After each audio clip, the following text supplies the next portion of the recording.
Hi everyone, today I wanted to introduce you to our health and safety system, GOSH. I'm going to show you how to report an incident or a hazard, and also how to report a fire drill. It's really simple, so let's get started. When you arrive onto the GOSH website, you land at the home page, and this has just got a range of interesting articles relating to health and safety.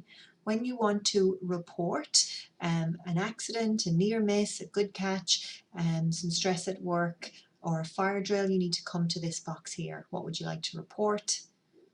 You need to click on Report Activity and choose what you'd like to do.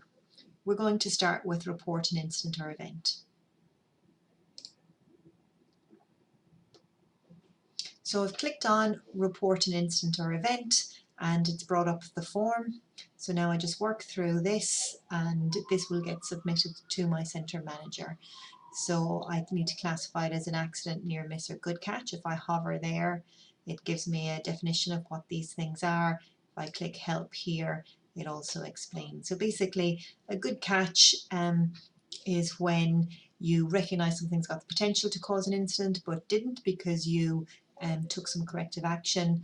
A near miss is when something actually happens, and an accident could almost have happened but didn't, and an accident is classified as an incident where there's damage either to person or property.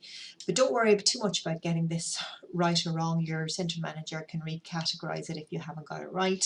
You just need to put in the date of the incident, the time of the incident, who was involved, what was their relationship to the organisation, if there was any witnesses. You need to select the location, and then it will give you an option of community venues or just the centre. And then you can summarise what happened, and if you want to, you can put your opinion on what contributed and say what immediate action was taken.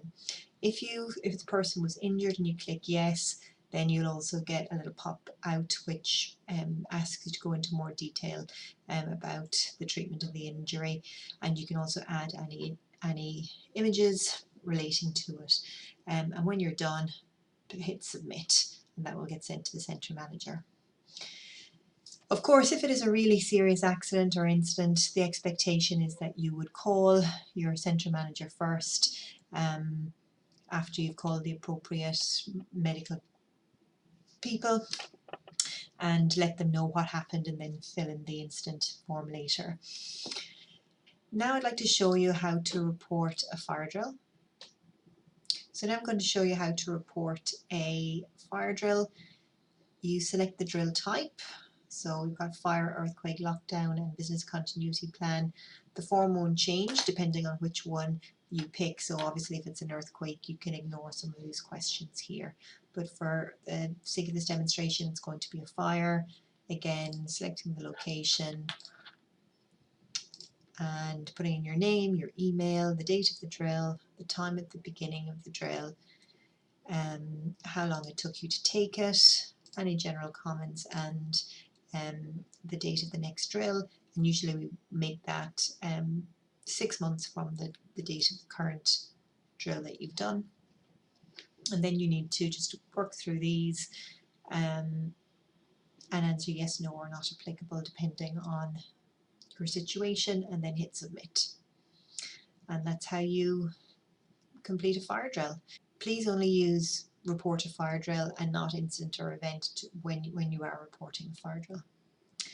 Okay, report stress. Stress at work report is a confidential way to raise whether you're feeling stressed at work. This comes directly to HR and doesn't get reported to your manager unless you give permission for that to do so.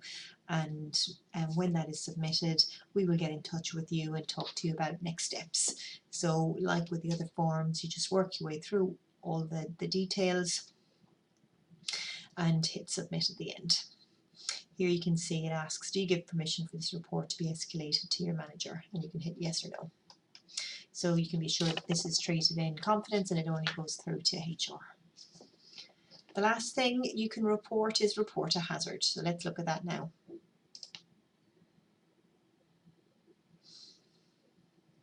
So here we are in the report a hazard form.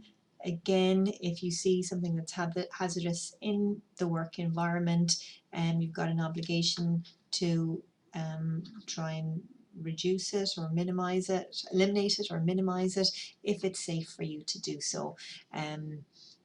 But if it's something, you know, beyond your capability, maybe electrical fault or something like that, you need to raise it with your centre manager. So to do that, you would pop it in here. Again, just filling out all the forms, selecting your location, and saying what the hazard is and what harm it might cause, and if anything's been done to eliminate the risk, and then again hit submit. Obviously, if it was a serious hazard, you would be calling the centre manager or your coordinator first to let them know rather than filling out the form. Great. So that's pretty much all the reporting activity that you'll need to do within GOSH. I'll just give you a quick tour of the other aspects of the site that are really interesting. Our hazard register here has a list of all the hazards relating to different sites, so you can look and see what the hazards are in relation to your particular centre, and then there are some global hazards that, you know, are common to all centres that have been listed under nationwide. Under key documents here, under key documents, we have a list of some useful resources. All these are available on the intranet, and there's a link for how to log on to the intranet here that gives you instructions on how to do that. But if you click through to any of these, it'll take you through to the intranet.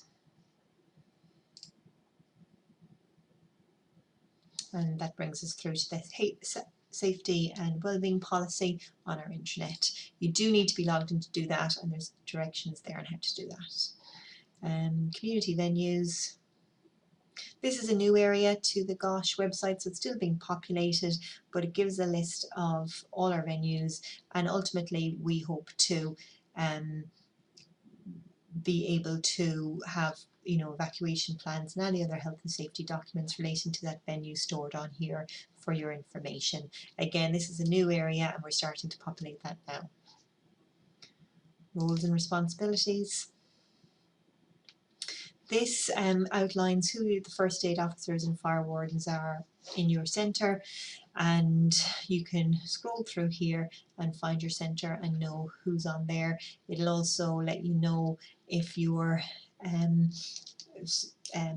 first aid certificate is coming up for renewal, so you can make plans with your centre manager to get that renewed. So that's under roles and responsibilities. And the management overview and login, don't need to worry about that. You do need a sign-in email address to be able to access that area. That's just for administrators.